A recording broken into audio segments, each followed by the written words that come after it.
ঠিক আছে। আসসালামু আলাইকুম সুপ্রিয় শিক্ষার্থীরা, আজকের ক্লাসে তোমাদের সবাইকে স্বাগতম। আমি তোমাদের সবাইকে শুভেচ্ছা জানাচ্ছি আজকের লাইভ সেশন থেকে। কে কোন জায়গা থেকে আজকের ক্লাসটি উপভোগ করছো এবং কারা আমার সাথে যুক্ত আছো একটু কমেন্ট সেকশনে জানাও। আমি ইতিমধ্যেই দেখতে পাচ্ছি অনেকেই যুক্ত হচ্ছো। তোমাদের সবাইকে আবারও শুভেচ্ছা জানাচ্ছি এবং তোমাদের সাথে আছি তোমাদের সিভিক্স ইনস্ট্রাক্টর। এবং আজকে আমরা দ্বিতীয় পত্র পড়বো। অনেকদিন ধরে আমরা প্রথম পত্র পড়ছিলাম, তোমরা অনেকেই বলছো যে দ্বিতীয় পত্র পড়ানোর জন্য, তো তারই পরিপ্রেক্ষিতে হচ্ছে আমরা আজকে দ্বিতীয় পত্র ক্লাস শুরু করছি। এবং দ্বিতীয় পত্রের মধ্যে তোমাদের জন্য একটা ইন্টারেস্টিং অধ্যায়, অর্থাৎ এটা তোমাদের অনেক গুরুত্বপূর্ণ একটা অধ্যায়। সেটা হচ্ছে কি, বাংলাদেশের স্বাধীনতা লাভের ক্ষেত্রে যে রাজনৈতিক ব্যক্তিবর্গ যারা অবদান রেখেছিল, তো এই অধ্যায়টি আমরা পড়ব। অর্থাৎ দ্বিতীয় পত্রের তৃতীয় অধ্যায় আমরা পড়ছি আজকে, কেমন? তো তাহলে আমরা দ্বিতীয় পত্রের তৃতীয় অধ্যায় পড়ছি। এই দ্বিতীয় পত্রের দ্বিতীয় পত্র, আর অধ্যায়ের নাম কি? তৃতীয় অধ্যায়, এবং অধ্যায়ের নাম হচ্ছে রাজনৈতিক ব্যক্তিত্ব বাংলাদেশের স্বাধীনতা লাভ। তো তোমরা কে কোন জায়গা থেকে আজকের ক্লাসটি দেখছো এবং আমাকে ঠিকভাবে শুনতে পাচ্ছ কিনা এবং ঠিকভাবে দেখতে পাচ্ছ কিনা একটু বলবে। যদি ঠিকভাবে দেখা যায়, শোনা যায় এবং সব ঠিকঠাক থাকে, আমি ক্লাসে চলে যাব। এবং আজকের ক্লাসটি তোমাদের জন্য একটা গুরুত্বপূর্ণ ক্লাস হতে যাচ্ছে, কারণ সচরাচর এই অধ্যায়গুলো কেউ লাইভে পড়াতে চায় না, কারণ হচ্ছে এখানে ইতিহাস আছে। তো ইতিহাস অনেক স্টুডেন্টই অনেক আগে থেকেই জানে, তো পণ্ডিতদেরকে পড়ানোর ক্ষেত্রে কিছু সতর্কতা অবলম্বন করতে হয়। তো আমি দেখতে পাচ্ছি ইতিমধ্যেই যুক্ত হয়েছে আমাদের সাথে আজিজুল ইসলাম রনি বরিশাল থেকে। ঋতু যুক্ত হয়েছে। এত লেট কেন ভাইয়া? আমরা মেইনলি হচ্ছে এই স্লাইডটা রেডি করতে হচ্ছিল, কারণ আপডেট করতে হচ্ছিল তথ্যগুলোকে, যার কারণে হচ্ছে একটু লেট হয়েছে। এবং রাদিহা আক্তার যুক্ত হয়েছে, রাফাত উদ্দিন যুক্ত হয়েছে, এবং হচ্ছে ঋতু বলছে অল ক্লিয়ার, তাসমিন বলছে কক্সবাজার থেকে দেখছে। আচ্ছা ঠিক আছে। যারা যুক্ত হয়েছে আমাদের সাথে, মাহি যুক্ত হয়েছে নেত্রকোনা থেকে, এবং মাওয়া যুক্ত হয়েছে, ঋতু যুক্ত হয়েছে, তাসনিম। আজকে আমরা এই অধ্যায়ের যতটুকু পারি আমরা পড়বো। তো আমরা কথা আর বাড়াবো না। আমি আবার বলছি, এটা হচ্ছে তোমাদের সিভিক্স দ্বিতীয় পত্রের, অর্থাৎ হচ্ছে পৌরনীতির দ্বিতীয় পত্রের তৃতীয় অধ্যায় এবং লেকচার 1। আজকের এই ক্লাসটি তোমরা যারা যেখান থেকে দেখছো, তোমাদের বন্ধু বান্ধবী থাকলে তাদেরকে একটু মেনশন করে দাও, যাতে তারাও আমাদের সাথে ক্লাসটি উপভোগ করতে পারে। ঠিক আছে? তো স্যার, আমাদের সেকেন্ড ইয়ারের সেকেন্ড পেপার, আচ্ছা সেকেন্ড ইয়ারের সেকেন্ড পেপার, এটা আমি জানি। এবং আমি এটাও জানি যে তোমাদের অনেকেরই এই দ্বিতীয় পত্রের বিশাল সিলেবাস। এই সিলেবাস অর্থাৎ হচ্ছে বিশেষ করে প্রথম, দ্বিতীয়, তৃতীয় অধ্যায়ে অনেক সমস্যা আছে। অনেক স্টুডেন্টই আমাকে মাঝে মধ্যে বলে যে দ্বিতীয় পত্র পড়ান। সেই ক্ষেত্রে গিয়ে আমি দ্বিতীয় পত্র তোমাদেরকে শুরু করেছি। ইনশাল্লাহ তোমরা যদি নিয়মিত ক্লাস করতে থাকো এবং তোমাদের উপস্থিতি যদি সন্তোষজনক থাকে, তাহলে আমি এই অধ্যায়গুলো কন্টিনিউ করব, আনলেস হচ্ছে ক্লাস বন্ধ করে দিতে হবে। ঠিক আছে? কারণ হচ্ছে তোমাদেরকে কিছু, তোমরা যদি কিছু পেতে চাও তাহলে আমাকে কিছু দিতে হবে। আমি তোমাদের কাছ থেকে সহায় সম্বল কিছুই চাইবো না। আমি শুধু এটুকুই চাইবো যে তোমরা ক্লাসটি করবে এবং তোমরা নিজেরাই সমৃদ্ধ হবে, এবং তোমাদের পরীক্ষার রেজাল্ট ও যাতে ভালো হয়। এই অধ্যায়গুলো তোমাদের কঠিন মনে হতে পারে, বাট আমরা যেভাবে পড়বো সেভাবে হলে আমরা সহজ করে বলবো। বইটা নিয়ে আসো তো একটু। এখানে দেখো, প্রথম টপিকটা হচ্ছে এই সিভিক্স দ্বিতীয় পত্র বই, মেইন বই। তাহলে দেখো, হাজী শরীয়তুল্লাহ যে টপিকটা, এটা হচ্ছে শুরুতে। আমি তোমাদেরকে যদি বলি যে ভারতীয় উপমহাদেশ থেকে আজকের বাংলাদেশ, ভারতীয় উপমহাদেশ থেকে আজকের বাংলাদেশের জন্মের প্রাককালে, মানে জন্মের ইতিহাসে অনেকে অনেক ত্যাগ তিতিক্ষা এবং অনেক লাঞ্ছনা বঞ্চনা এবং অনেক যুদ্ধ বিগ্রহের মধ্য দিয়ে কিন্তু আজকের বাংলাদেশের এই অবস্থা। তো এই যে সুদীর্ঘ ইতিহাস, এই ইতিহাসে কিন্তু অনেক ব্যক্তিরা নেতৃত্ব দিয়েছে, অনেক সংগ্রাম করেছে, অনেক আন্দোলন করেছে। তো তাদের এই রাজনৈতিক ব্যক্তিদের বিষয়েই হচ্ছে আমরা এই অধ্যায়ে জানার চেষ্টা করব। তো প্রথমে আমি তোমাদের কাছে একটু একটা বিষয় আমি ক্লিয়ার করি। সেটা হচ্ছে, যেহেতু ইতিহাসের বিষয়, এখানে আসলে গল্পের ছলে পড়ানো বা হচ্ছে খুব একটা তোমাদের কাছে মনে হইতে পারে যে খুব একটা ইন্টারেস্টিং না, বাট তুমি যদি ঘটনাগুলো রিলেট করতে পারো তাহলে তুমি বুঝতে পারবা যে আসলে ইতিহাস জানার মধ্যেও কিন্তু একটা আনন্দ আছে। তো আমরা শুরু করি হাজী শরীয়তুল্লাহ দিয়ে। হাজী শরীয়তুল্লাহর জন্মটা মানে বলে না, জন্ম হোক যথার্থতা কর্ম হোক ভালো, তিনি জন্মেছে কিন্তু ফরিদপুরে এবং বাহাদুরপুর গ্রামে। তোমাদের অনেকের বইয়ে কিন্তু ভিন্ন নাম থাকতে পারে, তবে পরীক্ষায় যেহেতু ফরিদপুর আসে তো এটা আমরা মনে রাখবো। তাহলে সময়টা হচ্ছে 1781 সালে। কত? 1781 সালে। এবং তিনি ছোটবেলা থেকে চিন্তাশীল ছিলেন, মনোযোগী ছিলেন এবং অনুসন্ধিৎসু ছিলেন, অর্থাৎ তিনি যে কোনো বিষয়ে জানার আগ্রহ তার ভিতরে ছিল এবং খুবই চিন্তাশীল ছিলেন, মনোযোগী ছিলেন যে কোনো বিষয়ে। এবং 18 বছর বয়সে তিনি মক্কায় যান, সেখানে তিনি 20 বছর ধরে অবস্থান করেন এবং ইসলাম শিক্ষায় দীক্ষিত হন, ওয়াহাবি আন্দোলনের দ্বারা প্রভাবিত হন এবং তার যারা অনুপ্রেরণা ছিল তার মধ্যে শাহ ওয়ালিউল্লাহ এবং সৈয়দ আহমেদ ব্রেলভি। আমরা তাহলে এখান থেকে যে কয়টা তথ্য জানলাম, প্রথম তথ্য হচ্ছে তিনি 1781 সালে জন্মেছে এবং তিনি ফরিদপুরেই জন্মেছে এবং তিনি মক্কা শরীফে গিয়েছিলেন, সেখানে তিনি 18 বছর বয়সে তিনি গিয়েছিলেন এবং সেখানে তিনি 20 বছর ধরে ছিলেন। তাহলে যে কয়টা তথ্য বললাম, প্রথমত হচ্ছে জন্ম, তার জন্মস্থান এবং তিনি কোথায় ভ্রমণ করেছেন এবং তিনি মক্কা দেশে 20 বছর ছিলেন, তাহলে 18 বছর গিয়ে তিনি 20 বছর অবস্থান করেছেন। তিনি সেখানে যাদের দ্বারা অনুপ্রেরণা পেয়েছেন তাদের মধ্যে অন্যতম হচ্ছে শাহ ওয়ালিউল্লাহ, সৈয়দ আহমেদ ব্রেলভি। হ্যাঁ, তিনি জীবনে কি করেছেন? তার জীবনের প্রথম কর্ম যে সমাজ ও ধর্ম সংস্কারের দিকে তিনি মনোনিবেশ করেছিলেন। তাহলে হাজী শরীয়তুল্লাহ তিনি কিসের দিকে মনোনিবেশ করেছিলেন? তিনি মনোনিবেশ করেছিলেন হচ্ছে সমাজ এবং ধর্ম সংস্কারের দিকে মনোনিবেশ করেছিলেন। তাহলে আমরা যেই কয়টা ফার্স্ট পেপারে আরো পড়ালে ভালো হতো, টাইপিং মিস্টেক হতে পারে, এসব কিছু নিয়ে ট্রোল করা ঠিক না। এখানে ফার্স্ট পেপার তো পড়াচ্ছি না। হ্যাঁ, ফার্স্ট পেপার পড়াচ্ছি, আমি সেকেন্ড পেপার পড়াচ্ছি। ফার্স্ট পেপারে তোমাদের অনেকেই পাণ্ডিত্য অর্জন করেছো, যার কারণে হচ্ছে প্রথম পত্র আর পড়াচ্ছি না, ঠিক আছে? তো এরপরে আমরা তাহলে পরবর্তী স্লাইডে চলে যাই। তার একটা গুরুত্বপূর্ণ যে কন্ট্রিবিউশন সেটা হচ্ছে কি, যে তিনি যে ক্ষেত্রে সবচেয়ে বেশি অবদান রেখেছেন সেটা হচ্ছে ফরায়েজি আন্দোলন। তার এই আন্দোলনটার সূচনা তিনিই করেছেন। তো হাজী শরীয়তুল্লাহ কোন আন্দোলনের নেতৃত্ব দিয়েছেন? যখন পরীক্ষা আসবে তখন তোমরা একদম হচ্ছে নির্দ্বিধায় তোমরা ফরায়েজি আন্দোলনটা লিখে দিবা, যে হাজী শরীয়তুল্লাহ যে আন্দোলনের নেতৃত্ব দিয়েছে সেটা হচ্ছে ফরায়েজি আন্দোলন। ফরায়েজি আন্দোলন কি? এটার অর্থ কি? ফরায়েজি অর্থ হচ্ছে, মানে ফরায়েজি শব্দটা আসছেই মূলত ফরজ থেকে, যে যেটা অবশ্যই পালনীয় কাজ। তাহলে ফরজের অর্থ কি? অবশ্যই পালনীয় কাজ। এটার লক্ষ্য কি ছিল? লক্ষ্য হচ্ছে ধর্মীয় কুসংস্কার দূর করা, মুসলমানদের ফরজ আদেশ পালন করতে উদ্বুদ্ধ করা। তো হাজী শরীয়তুল্লাহ তো তোমার আরব দেশে গেছেন। আরব দেশে গিয়ে তিনি দেখলেন যে সেখানে মাজার পূজা নাই, মানত করা নাই, সিন্নি দেওয়া নাই, হ্যাঁ, তারপরে মাজারে সিজদা করার ব্যাপার নাই। তো তিনি ভারতে যখন ফিরে আসলেন, তিনি দেখতেছে এখানে তোমার পানিতে ফু দিয়ে তোমার মাজারের খাদেমরা বা হচ্ছে তোমার বিভিন্ন জন তাবিজ পরা দিচ্ছে, পানি পরা দিচ্ছে, হ্যাঁ, মাজারে গিয়ে মানত করতেছে। এই ধরনের ব্যাপারগুলো যখন ঘটতেছে, তিনি এটাতে খুব বেশি উদ্বিগ্ন হয়ে পড়লেন এবং তিনি চিন্তা করলেন যে এই অঞ্চলের মানুষের মধ্যে তো প্রচুর কুসংস্কার রয়েছে। তো তিনি পরে চিন্তা করলেন এবং তিনি ভাবলেন যে ধর্মীয় সংস্কারটা দরকার আছে, এবং এই ধর্মীয় সংস্কার থেকেই তিনি চিন্তা ভাবনা করলেন যে প্রথমে আমার যে ফরজ কাজের দিকে মনোযোগী হতে হবে মানুষকে, এবং সেই মনোযোগী করার জন্য তিনি যে আন্দোলনের ডাক দিয়েছিলেন সেই আন্দোলনটার নাম হচ্ছে ফরায়েজি আন্দোলন। তাহলে মুসলমানদের ফরজ কাজের দিকে উদ্বুদ্ধ করার জন্য, এবং এটা ধর্মীয় কুসংস্কার যেগুলো আছে, এই যে বললাম না যে মানত করা, মাজারে দরগা, ওই যে পীর পূজা, দরগা উরুস দেওয়া, মানত করা, কবর পূজা, এগুলো যাতে অনাচার, এগুলোর বিরোধিতা করেই হচ্ছে তিনি এই ফরায়েজি আন্দোলনটা শুরু করেছেন।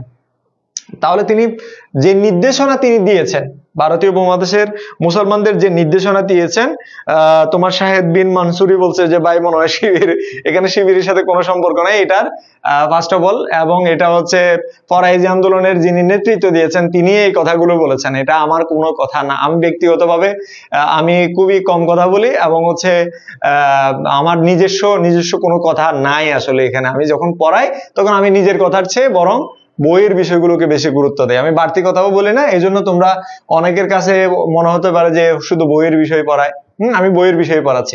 5টি ফরজ পালনের উপর গুরুত্ব দিয়েছেন তিনি।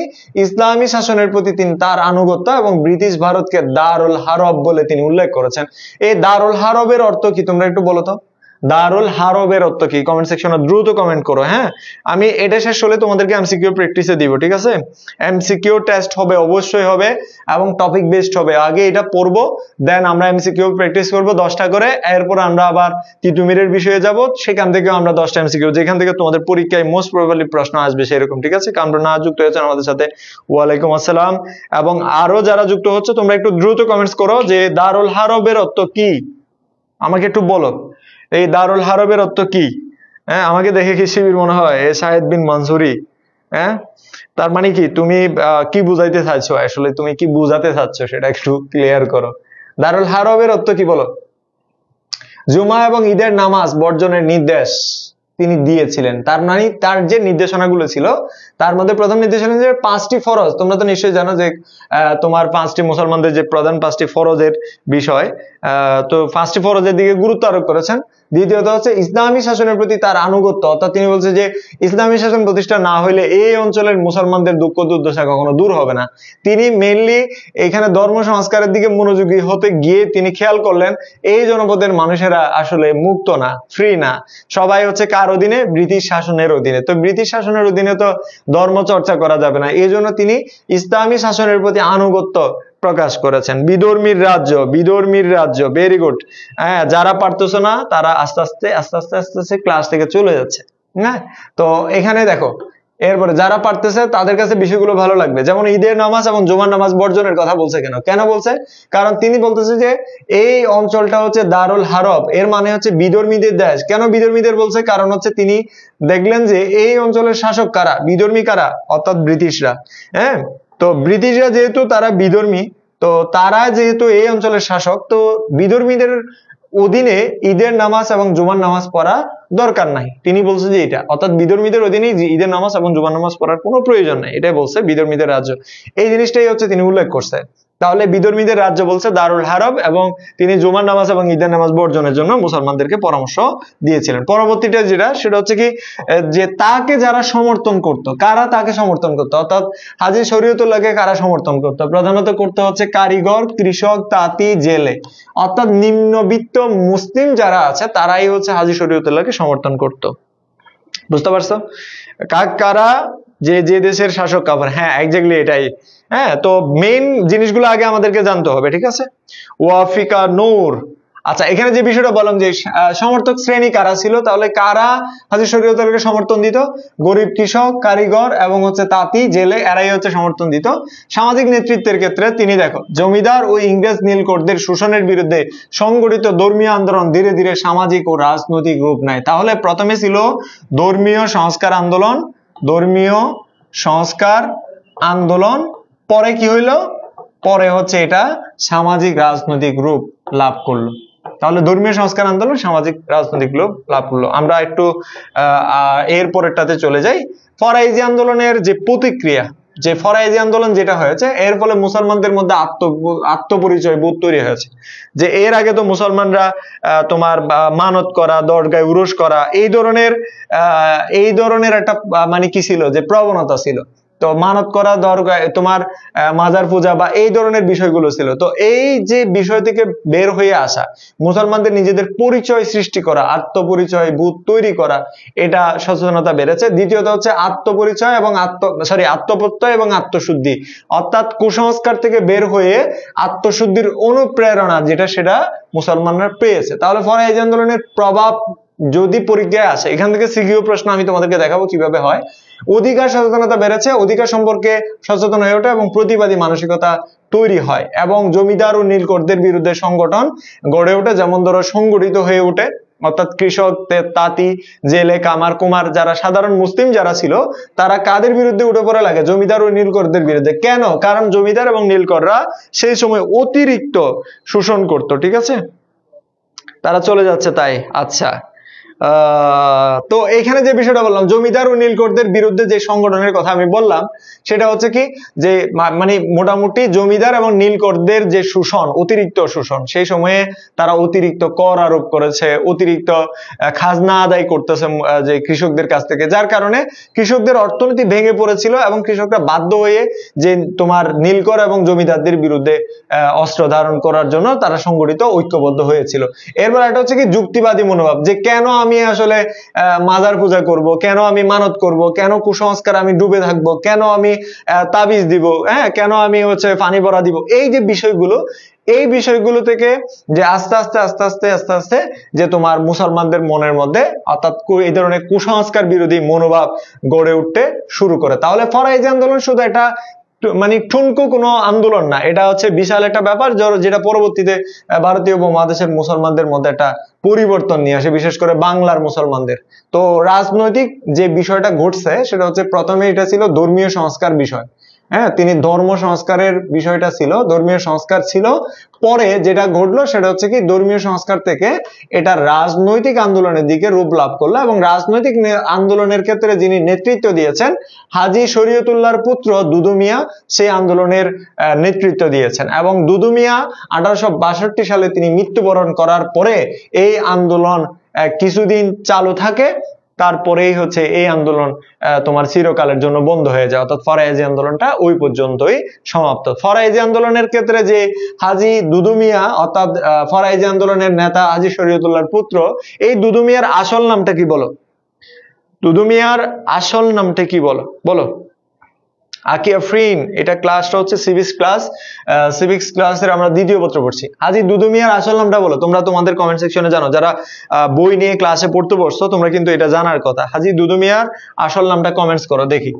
এবার শেষ মুহূর্তে যদি আমরা বলি, হাজী শরীয়তুল্লাহর এই আন্দোলনটা শুধু ধর্মীয় সংস্কার আন্দোলন ছিল না, এটা ছিল একটা পথ প্রদর্শনমূলক একটা আন্দোলন, জাগরণ, যে মুসলিমদেরকে জাগরণ ঘটিয়েছে তিনি, যে মুসলমানরা পথ দেখেছে যে ভুল পথে, কুসংস্কারাচ্ছন্ন পদের দিকে যাচ্ছিলেন, সেখান থেকে হাজী শরীয়তুল্লাহ পথ ফিরিয়ে দিয়েছিলেন। আমরা স্বাভাবিকভাবে বাটারফ্লাই ইফেক্ট, তোমরা নাম শুনছো না? বাটারফ্লাই ইফেক্ট মানে হচ্ছে কি, যে দুইটা দিক থাকে, হ্যাঁ, বাটারফ্লাই যেমন দুইটা কি পাখা থাকে না, সেরকম বাটারফ্লাই ইফেক্টের দুইটা দিক থাকে। সেটা হচ্ছে কি, যে হাজী শরীয়তুল্লাহ যদি তোমার কি, যে তোমার ফরাইজি আন্দোলন করতো, তাহলে না করতো, তাহলে মুসলমানরা হয়তো কুসংস্কারের দিকে যেত।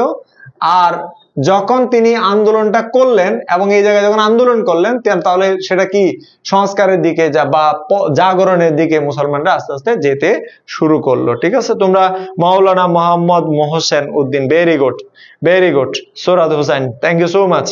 ওকে, ফাইন। এরপরে আমরা তাহলে সরাসরি এই টপিকের উপরে আমাদের গুরুত্বপূর্ণ কিছু এমসিকিউতে চলে যাই। এখানে তোমরাই হচ্ছে উত্তর করবা যেখান থেকে আমরা পড়ছি, কোন সালে জন্মগ্রহণ করে, কোন সালে জন্মগ্রহণ করে। Very good, very good. Mohammad Mohsin কেন, মহসিন হবে না, মোহসেন উদ্দিন, হ্যাঁ, মোহসেন উদ্দিন। তুমি আফরিন আক্তার একটু ঠিক করো। মিন নিসার আলী, হে প্রমিতা বণিক, কোথায় মিন নিসার আলীকে নিয়ে আসছো? হ্যাঁ, কোন জায়গায় কারে নিয়ে আসছো? জি ভাইয়া শুনেছি। আচ্ছা ঠিক আছে, ওয়েলকাম স্যার। ওকে, তো মোহাম্মদ মোহসেন উদ্দিন ওরফে দুদু মিয়া, হ্যাঁ, ওকে। 1 নম্বরের প্রশ্নের উত্তর করা শুরু করে দিয়েছে আমাদের প্রিয় শিক্ষার্থীরা। তো এই ক্ষেত্রে আমরা একটু দেখি যে সহজভাবে আমরা বিষয়টা ব্যাখ্যা করতে পারি কিনা, যেহেতু আমরা এর পূর্বেই আমরা দেখছি যে তার জন্ম কত সালে হয়েছে। তো আমরা জন্মে একটু ফিরে যাই, কার জন্মে? হাজী শরীয়তুল্লাহর জন্মে। তাহলে দেখো, জন্মের মধ্যে আমরা কিন্তু পেয়েছি যে 1781 সালে ফরিদপুর জেলার, হ্যাঁ, তাহলে আমরা এখানে উত্তর কি হবে? যে 81 হবে। ঠিক আছে, যারা উত্তর করেছো তারা। তাহলে কোন জেলায় জন্মগ্রহণ করেছেন বা কোথায় জন্মগ্রহণ করেছেন? তাহলে কোথায় জন্মগ্রহণ করছে?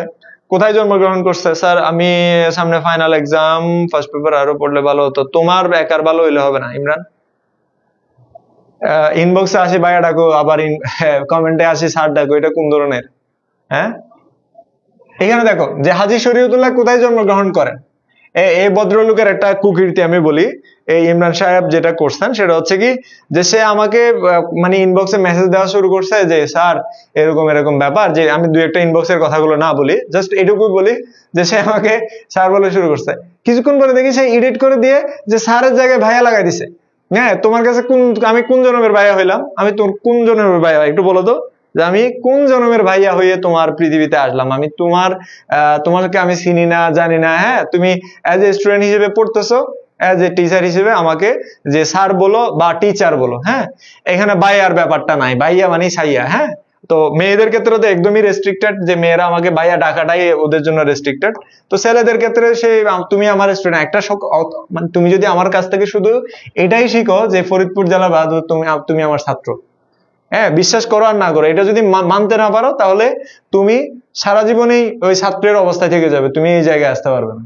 ওকে, তাহলে হাজী শরীয়তুল্লাহর যে বিষয়টা বললাম সেটা হচ্ছে কি, কোথায় জন্মগ্রহণ করেন? ফরিদপুর জেলার বাহাদুরপুর গ্রাম। ঠিক আছে, ওকে, এখানে আমরা যেটা জানলাম সেটা হচ্ছে কি, তো আচ্ছা আচ্ছা আচ্ছা, ভেরি গুড ভেরি গুড, খুবই চমৎকার, তোমরা এটা পারছো। এরপরে হাজী শরীয়তুল্লাহ, উত্তর কিন্তু তোমরাই দিচ্ছ, উত্তর এখানে শো করতেছে না, তোমরা না পারলে আমি দেন বলে দিব। ঠিক আছে, তো হাজী শরীয়তুল্লাহ কত বছর বয়সে মক্কা গমন করেন?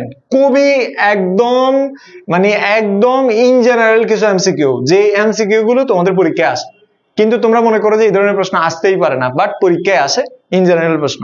হ্যাঁ, তো এই জায়গায় একটু খেয়াল করো, হাজী শরীয়তুল্লাহ কত বছর বয়সে মক্কা শরীফ গমন করেন? কত বছর বয়সে? তো এখানে যে বিষয়টা আছে সেটা হচ্ছে কি, যে 18, 20, 15, 25। ঠিক আছে, ওয়াফিকা নূর, অনেকে ভাইয়া ডাকে, আমি অনেকে ভাইয়া ডাকের বিষয়টা ঠিক আছে, ওকে, এটাতে আমার কোনো আপত্তি নেই, ডাকুক, সমস্যা নেই, কিন্তু এই তুমি একবার স্যার ডাকছো, হ্যাঁ, এর আগে মেসেজ দিয়ে স্যার ডাকছো, ওকে ফাইন, তুমি যদি প্রথম থেকে ভাইয়া ডাকতে ইটস ওকে, হ্যাঁ, এটাতে কোনো সমস্যা নাই, বাট এই যে মেসেজটা এডিট করতে হচ্ছে কেন? তুমি এডিট করবা কেন? এডিট স্যার জায়গায় ভাইয়া লাগাই দিছে, এটা কেমন ধরনের আচরণ? এখানে খেয়াল করো, দেখো, এই যে হাজী শরীয়তুল্লাহ কত বছর বয়সে মক্কা শরীফে গমন করেন সেটা তোমরা নিশ্চয়ই পারো, এবং এখানে 18 বছর বয়সে। তিনি কত বছর ছিলেন সেখানে? তিনি 20 বছর ছিলেন। হ্যাঁ, 20 বছর ছিলেন। তাহলে 18 বছর বয়সে তিনি যান এবং 20 বছর বয়সে, হ্যাঁ, তিনি সেখানে মানে 20 বছর সেখানে স্টে করেন, দেন আবার ফিরে আসেন। তাহলে হাজী শরীয়তুল্লাহ সেখানে কত বছর মানে ইসলাম শিক্ষা অর্জন করেন, অর্থাৎ ইসলামের বিষয়ে তিনি যে জ্ঞান অর্জন করেছিলেন, তাহলে কি যে তিনি কত বছর সেখানে জ্ঞান অর্জন করেছেন? তাহলে তিনি 20 বছর সেখানে জ্ঞান অর্জন করেছেন। তাহলে 18 বছর যান, 20 বছর সেখানে অবস্থান করেন। আচ্ছা, কোন মতাদর্শ দ্বারা তিনি প্রভাবিত হন? এই যে ওই একটা ভিডিও ভাইরাল হয়েছিল, যে একটা বিষয় ভাইরাল হয়েছিল, সেটা হচ্ছে কি, তো ভাইরাল বিষয়টা আমি বলি, যে ইশরাত জাহান ইফা বলতেছে যে পড়ালেখার অন্য টিচারদেরকে ভাইয়াদের তারা রাগ করে না, এটা এটা এক একজনের কাছে বলদ। আচ্ছা আচ্ছা, ঠিক আছে, এখানে না না, এখানে কাউকে বলদ বলার দরকার নাই। হ্যাঁ, তো এখানে অন্যান্য টিচাররা না, এটা আমি তো বলতেছি না যে তুমি আমাকে ভাইয়া ডাকে, এটা মহাভারত শুদ্ধ, এটা বলতেছি না, বাট এটা এটা কোন ধরনের আচরণ যে তুমি একবার মেসেজ দিছো, সেখানে এডিট করে আবার স্যারের জায়গায় ভাইয়া লাগাইছো। তবে তোমার কি মনে হয়েছে যে আমার বয়সে যোগ্যতায় আমি তোমার স্যার হওয়ার যোগ্য না? তোমাদের কলেজে যারা পড়াচ্ছে আমাদের লেভেলে, অর্থাৎ হচ্ছে অনার্স মাস্টার্স পাস করে, আমি অনার্স মাস্টার্স পাস করছি, এইটুকুই পার্থক্য, বুঝছো? হ্যাঁ, এইটুকুই, অর্থাৎ তো ওনারা কলেজে ঢুকছে, আমি এখনো ঢুকি নাই, ঢুকবো, এইটুকুই আর কি, এইটুকুই পার্থক্য। হ্যাঁ, তো এখানে এত মানে ছোট বাবার কিছু নাই, আবার এত বিশাল বাবারও কিছু নাই যে আমি আহামরি কিছু। এখানে দেখো, হাজী শরীয়তুল্লাহ কোন মতাদর্শ দ্বারা প্রভাবিত? কোনটা? 5 নাম্বার, যেটা 5 নাম্বারের ক্ষেত্রে সিনতি ইসলাম ঐশী বলতেছে গ, সংস্কারবাদী চিন্তাধারা। আচ্ছা, এরপরে হচ্ছে তোমার তারমিনা সুলতানা সাইমা বলছে 5 নম্বরের 2 ওয়াহাবি আন্দোলন। আচ্ছা, এরপরে সোমাইরা। আচ্ছা, যারা বলতেছো যারা এটা ছাড়া, হ্যাঁ হ্যাঁ, এটা ছাড়া হচ্ছে ওয়াহাবি আন্দোলন, যেটা ওয়াহাবি আন্দোলন, অর্থাৎ হচ্ছে এটা ছাড়া বাকি যারা উত্তর করছে তোমাদের বেশিরভাগই উত্তর কি ভুল।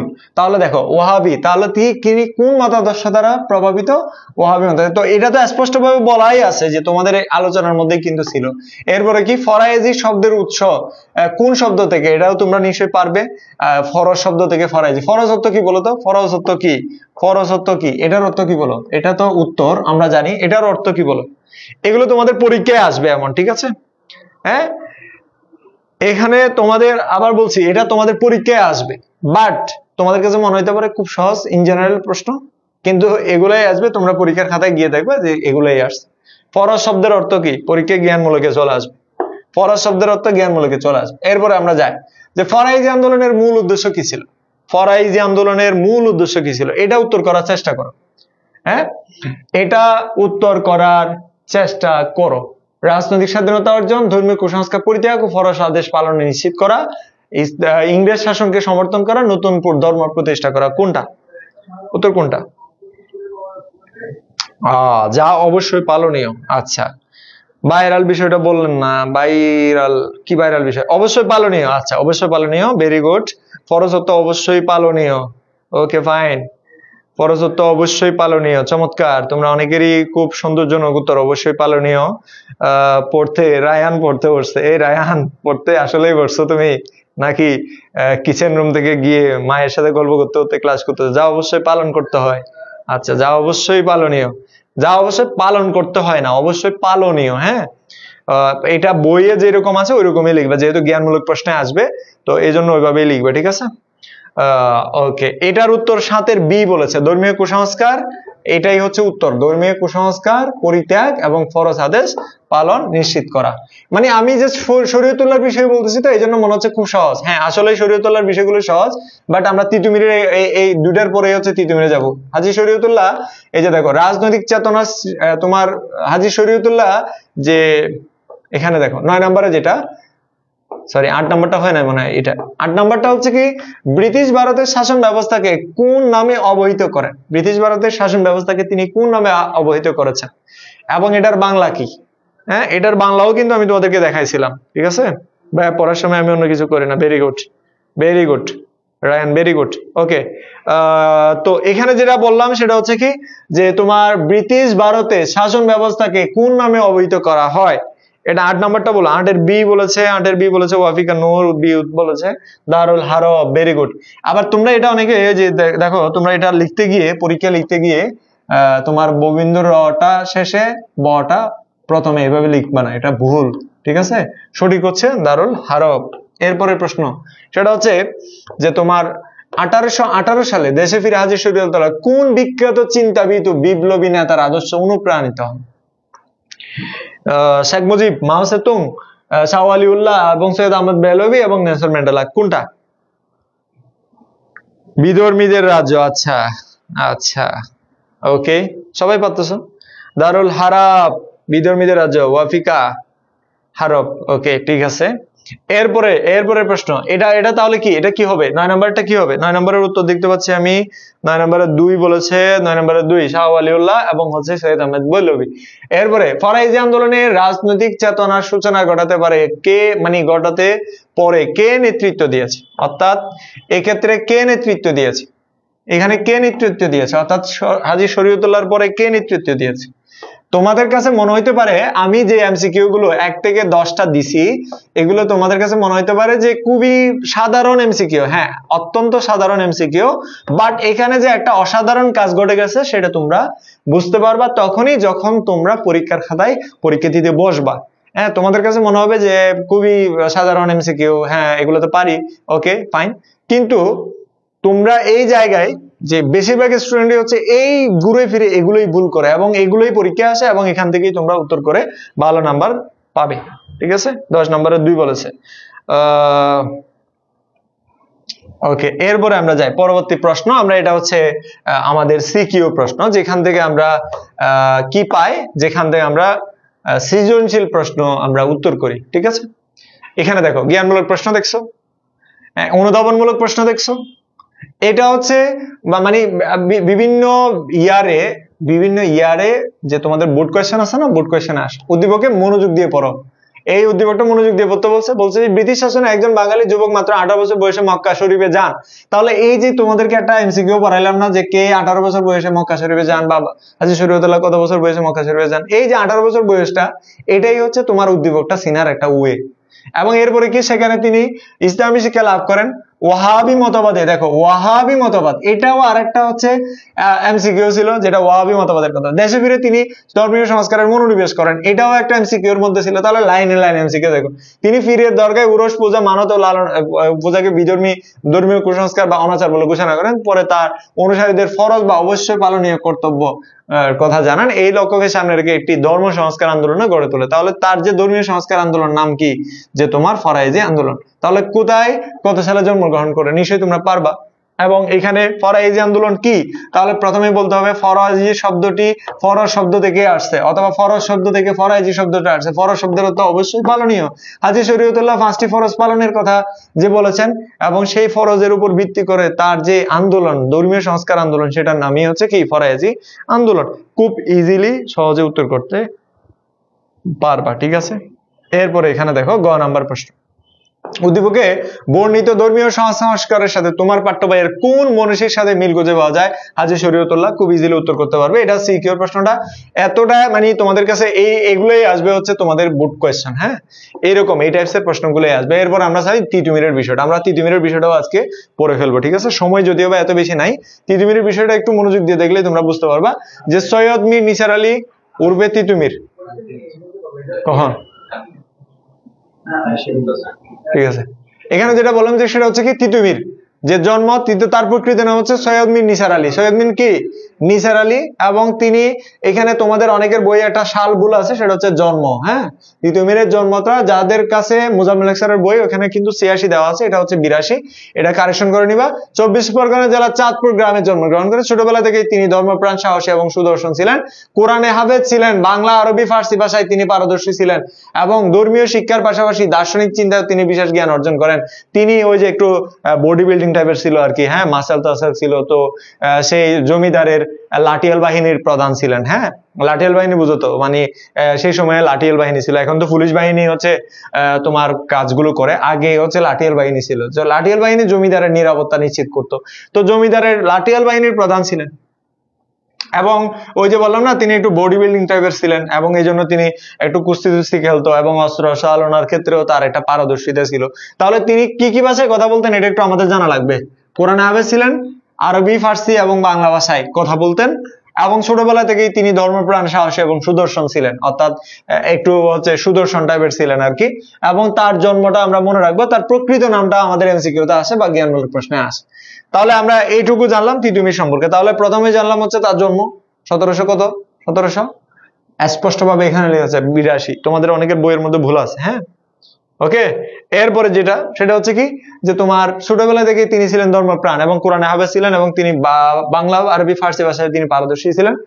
এবং তিনি ওই যে বললাম লাঠিয়াল বাহিনীর, নদিয়ার লাঠিয়াল বাহিনীর প্রধান ছিলেন। কোথাকার, কোন জমিদারের তিনি লাঠিয়াল বাহিনীর প্রধান ছিলেন? এই যে নদিয়ার বললাম না, নদিয়ার জমিদারের তিনি লাঠিয়াল বাহিনীর প্রধান ছিলেন। তিনি কি কি করছে? তিনি প্রথম জীবনে তিনি ধর্মীয় ও সামাজিক সংস্কারের মনোনিবেশ করেন। প্রথমে 1821 সালে তিনি মক্কায় হজ পালনে মক্কা যান, এবং সেখানে তিনি 3 বছর থাকেন, এবং সেই 3 বছরে তিনি ওয়াহাবি আন্দোলনের নেতা সৈয়দ আহমেদ বেরলভীর সংস্পর্শে আসেন। হ্যাঁ, দেশে ফিরে তিনি ধর্মীয় সংস্কার যেমন পীর পূজা, মানত, একইভাবে এই যে শরীয়তুল্লাহর সাথে তার মিল হচ্ছে এই জায়গায়। শরীয়তুল্লাহর সাথে তার মিল কোথায়? এই জায়গায়, ধর্মীয় সংস্কার ও সামাজিক সংস্কারের ক্ষেত্রে। অর্থাৎ প্রথমে তিনি ধর্মীয় সংস্কারের দিকে মনোনিবেশ করেন, পরবর্তীতে তার লক্ষ্য ছিল মুসলমান সমাজকে মূল ইসলামী শিক্ষা অনুযায়ী গড়ে তোলা, এবং পরবর্তীতে তিনি ধর্মীয় সংস্কার থেকে আস্তে আস্তে সমাজ সংস্কারের দিকে মনোযোগী হন। এবং সমাজ সংস্কার বলতে এখানে তিনি শুধু সমাজের যে বিভিন্ন ঘটনা আছে সেগুলো না, তিনি একদম হচ্ছে ব্রিটিশ বিরোধী আন্দোলন শুরু করেছিলেন, নীলকর ও জমিদারদের বিরুদ্ধে সংগ্রাম। তাহলে আমাদের এটা একটু জানতে হবে। তো আমাদের এটা একটু স্লোলি পড়তে হবে, কারণ এটা বুঝে বুঝে পড়তে হবে। সেটা হচ্ছে কি, তিতুমির বুঝেছিলেন যে গরিব কৃষকদের উপর জমিদার ও ইংরেজ বণিকদের শোষণ নির্যাতন বন্ধ না হলে সমাজে শান্তি আসবে না। তিনি কৃষকদের ঐক্যবদ্ধ করে প্রতিরোধ গড়ে তোলেন। 24 পরগনা, নদিয়া সহ বিভিন্ন স্থানে জমিদারদের বিরুদ্ধে সফল প্রতিরোধ গড়ে তোলে। তাহলে তিনি কোন কোন এলাকা দখল করছে? 24 পরগনা, নদিয়া এবং বিভিন্ন জমিদার এলাকা। এবং তিনি 1000 সশস্ত্র অনুসারীরা জমিদার কৃষ্ণদেব রায় এবং অন্যান্য জমিদারদের বিরুদ্ধে সফলতা অর্জন করেছেন, এবং তিনি একটা নির্দিষ্ট এলাকাকে স্বাধীন বলেও ঘোষণা করেছিলেন। কে? তিতুমির। তাহলে তিতুমির যেই সব এলাকা নীলকর ও জমিদারদের বিরুদ্ধে সফল কিনা বিফল বলো? নীলকর এবং জমিদারদের বিরুদ্ধে তার প্রথম আন্দোলন সফল কিনা, অর্থাৎ তার প্রথম অভিযান সফল ছিল। হ্যাঁ, সফল ছিল। এবং এরপরে যেটা সেটা হচ্ছে কি বারাসাত বিদ্রোহ। এই বারাসাত বিদ্রোহ তিনি সফল। বারাসাত বিদ্রোহের নেতৃত্বে অর্থাৎ তিতুমিরের নেতৃত্বে গড়ে ওঠে কৃষক আন্দোলন, পরে রূপ নেয় একটি স্বাধীন সংগ্রামের। তিনি ঘোষণা করেন তিতুমির এখন থেকে এদেশের নবাব এবং কৃষকরা এদেশের মালিক, জমিদাররা আমাকে খাজনা দিবে। মানে উল্টা জমিদারদেরকে এতদিন খাজনা দিত কৃষকরা, এখন তিতুমির নিজে ঘোষণা দিচ্ছে যে জমিদাররা উল্টা আমাকে কি দিবে, খাজনা দিবে। তাহলে এখন থেকে যে এই এলাকা স্বাধীন এবং কৃষকরা এই জমির মালিক।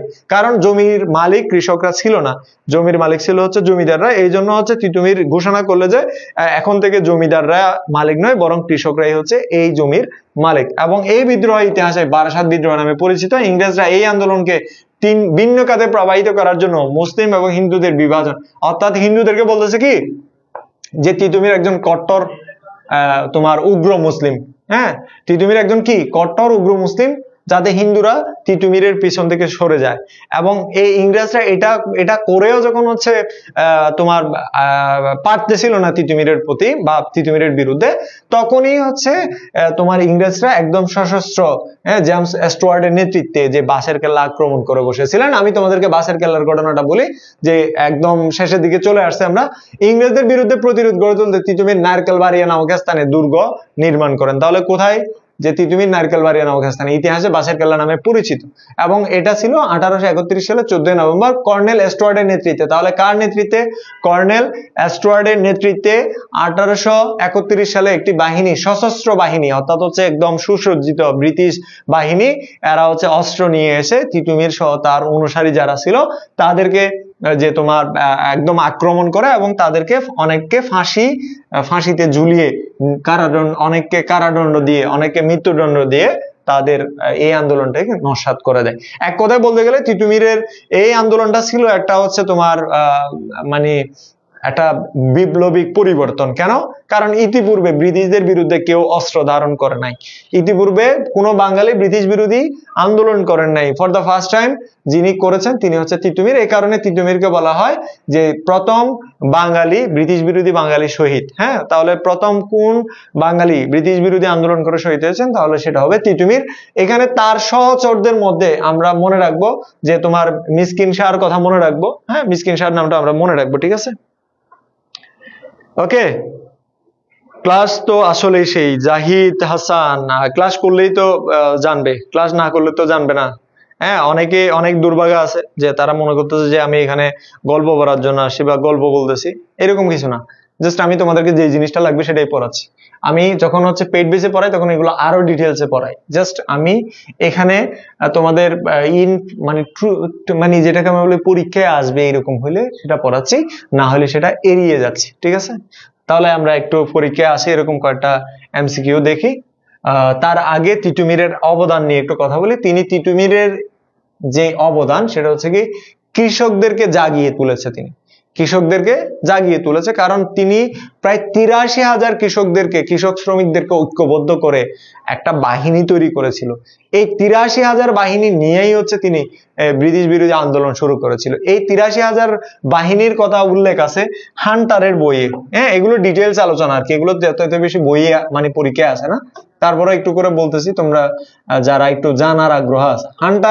উইলিয়াম উইলসন হান্টার আর কি, উইলিয়াম উইলসন হান্টার। হ্যাঁ, উইলিয়াম উইলসন হান্টার যে বইটা লিখেছেন এম্পেরিয়াল গ্যাজেটার, সেই বইয়ের মধ্যেই তিতুমিরের যে বাহিনীর কথা বলতে গিয়ে বলছে কি কৃষকদেরকে নিয়ে তিনি একটা গণবিদ্রোহ, যেখানে 83,000 সৈন্য ছিল। কয় হাজার? 83,000। এবং ব্রিটিশ বিরোধী স্বাধীনতা আন্দোলনের পূর্বসূরি তিনি, এবং শোষণ বঞ্চনার বিরুদ্ধে একটা প্রতীক। 24-এর আন্দোলনেও আমরা বলছি যে তিতুমিরের বাংলায় বৈষম্যের তাই না। হ্যাঁ, তো তিতুমিরের বাংলায় বৈষম্যের, যে তিতুমির একটা অনুপ্রেরণা, তিতুমির স্বাধীনতার একটা অগ্রনায়ক, তিতুমির আমাদের পথ চলা। তাহলে তিতুমির আমাদেরকে দেখিয়েছেন যে কিভাবে সংগ্রাম করতে হয়, কিভাবে আন্দোলন করতে হয়, কিভাবে সশস্ত্র বিপ্লব করতে হয়। তিতুমিরের ক্ষেত্রে গিয়ে আমরা যেটা দেখি সেটা হচ্ছে মুক্তিযুদ্ধের সময়েও কিন্তু তিতুমির আমাদেরকে অনুপ্রেরণা জুগিয়েছে। তিতুমির শুধু একজন ধর্মীয় নেতা ছিলেন না, তিনি ছিলেন সামাজিক ন্যায় বিচার, কৃষক স্বার্থ এবং স্বাধীনতার জন্য সংগ্রামী এক প্রতীক। তার বাঁশের কেল্লা ছিল সাহস এবং যে তোমার জীবন্ত এক চিহ্ন, সংগ্রামের এক জীবন্ত চিহ্ন। এরপরের প্রশ্নে চলে যায় আমরা হচ্ছে জ্ঞানমূলক প্রশ্ন, অর্থাৎ এমসিকিউ। উত্তর করো, যারা লাইভে আছো তারা করো। স্যার আপনার ক্লাসগুলো খুব ভালো লাগে, বাট কিছু ফুলাফাইন স্যারকে বাইয়া বলে কেমন বুঝলাম না। শেষ করে দিচ্ছি, আমি ইংলিশ আছে তোমার জানি। ফ্রিলি কোনো কিছু পাইলে আসলে সবাই এরকম করে, এটা এক একজনের পার্সপেক্টিভে এরকম না। ওটার জন্য আমার কোনো আপত্তি নেই যে তুমি আমাকে ভাইয়া ডাকো বা স্যার ডাকো, এটা একান্ত তোমার ব্যক্তিগত ব্যাপার। কিন্তু তুমি আমার সাথে শুরু করছো স্যার বলে, হ্যাঁ, তো কিছুক্ষণ মেসেজ করার পরে তুমি আমাকে আবার কি যে তুমি এডিট করে স্যারের জায়গায় ভাইয়া, এটা কেমন হাস্যকর ব্যাপার না? হ্যাঁ, খুবই হাস্যকর ব্যাপার। আমি ক্লাসের আমি শেষ করে দিব, এই 10টা এমসিকিউ পড়াই শেষ করে দিব, তোমরাই উত্তর করবা, আমি বলবো না, তোমরা নিজেরাই পারবা এগুলো, ঠিক আছে? কারণ তোমরা পারবা।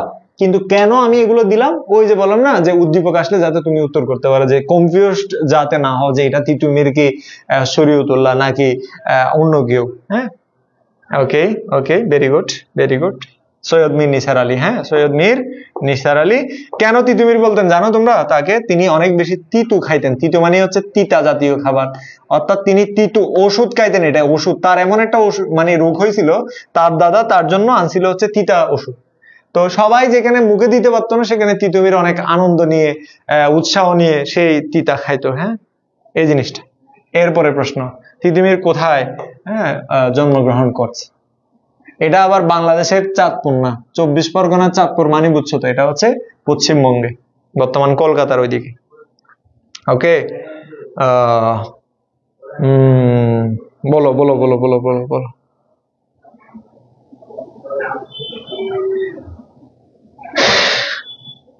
উত্তর করো উত্তর করো। এটা চাঁদপুর, 24 পরগনা। ওকে, 22 নম্বর, সরি 2 নম্বর, 2 নম্বরের 2। এরপরের প্রশ্ন, তিতুমির কত সালে জন্মগ্রহণ করেন? সরি, হজে যান, হজে হজে। এটা কিন্তু তোমাদের জন্য একটা প্রশ্ন, কত সালে হজে যান?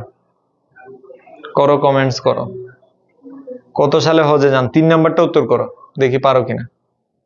আমরা কিন্তু এটা পড়ছি, কত সালে তিনি হজে যান? মক্কায় যান। হ্যাঁ, হজে যান মানে কোথায় যান? মক্কায় যান। দেখো, তিনি তিতুমির, হ্যাঁ, ধর্মীয় 24 পরগনায় জন্মগ্রহণ করছে। হ্যাঁ, তারপরে তিনি কি করলেন? তিনি হজ পালনের জন্য মক্কায় যান। তাহলে মক্কায় গেছে কখন? মক্কায় গেছে হচ্ছে 1821 সালে। তো যারা 3 নম্বর প্রশ্নের উত্তর বলছো, তারা 21 যারা বলছো তাদের উত্তর হয়েছে 21 যারা বলছো। যেমন ধরো এখানে 3-এর 2 বলেছে, 3-এর 2 বলেছে। হ্যাঁ, 1822 হবে কেন সাইমা? 1822 হবে না, 3-এর ক হবে না, 30 হবে না। নাহিদুল ইসলাম, দেখছো ভুল করে ফেলতেছে। এরপরে হচ্ছে কি, তাহলে 21 হবে, ওটা 21 হবে। যে তিতুমির যেই ধর্মীয় চিন্তাধারা প্রভাবিত হন তা কি? তাহলে কোন চিন্তাধারা? এখানে তিনি কি সুফিবাদী বিশ্বাস করতো, আহলে হাদিসে বিশ্বাস করতো, ওয়াহাবি নাকি কাদিয়ানি? কোনটা বলো, কোনটা?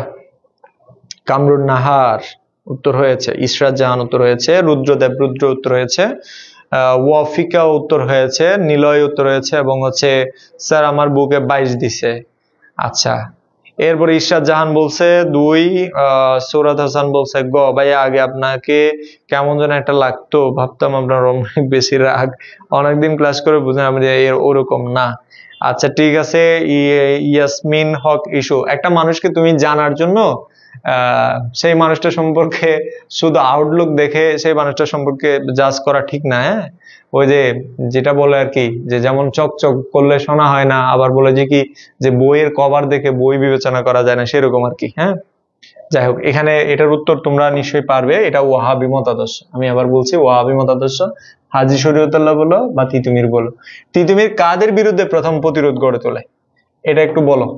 তিতুমিরের প্রথম প্রতিরোধ কাদের বিরুদ্ধে ছিল? এটা কি ইংরেজ সেনাবাহিনীর বিরুদ্ধে, হিন্দু পুরোহিতদের বিরুদ্ধে, নীলকর জমিদারদের বিরুদ্ধে, নাকি ফরাসি বণিকদের বিরুদ্ধে?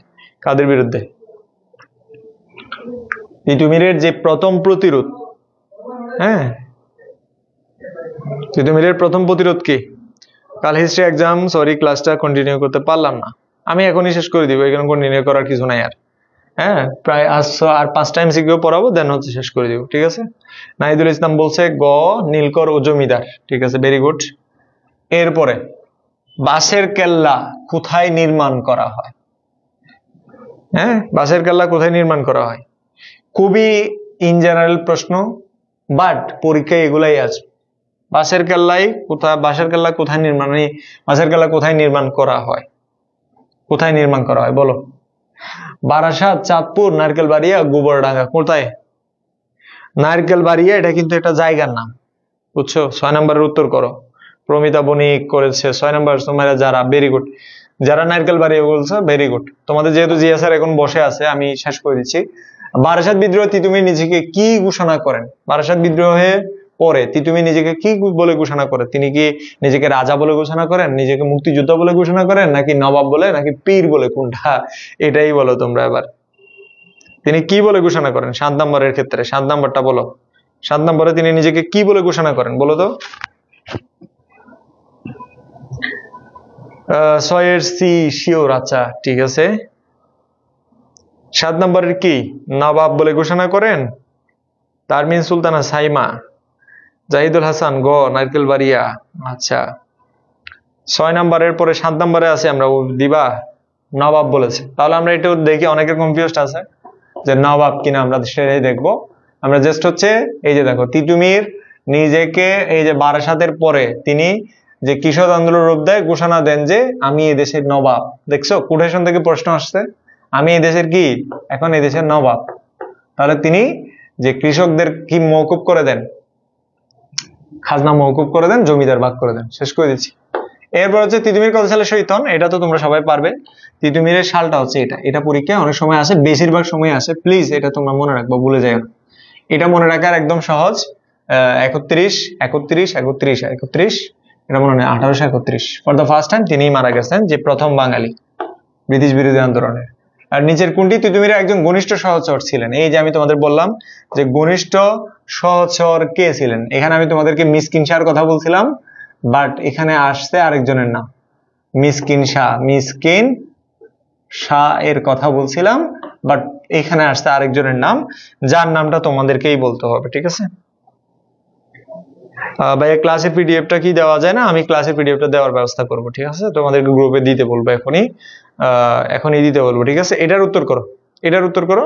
এবং এটার পরে আমাদের আরেকটা প্রশ্ন আর থাকবে, এরপরে আমাদের আজকে শেষ। আমি তোমাদেরকে পিডিএফটা তোমাদের ওই যে আমাদের যে তোমার মেসেঞ্জারের যে গ্রুপটা আছে না, মেসেঞ্জার যে চ্যানেলটা, সেই চ্যানেলে আমরা দিব।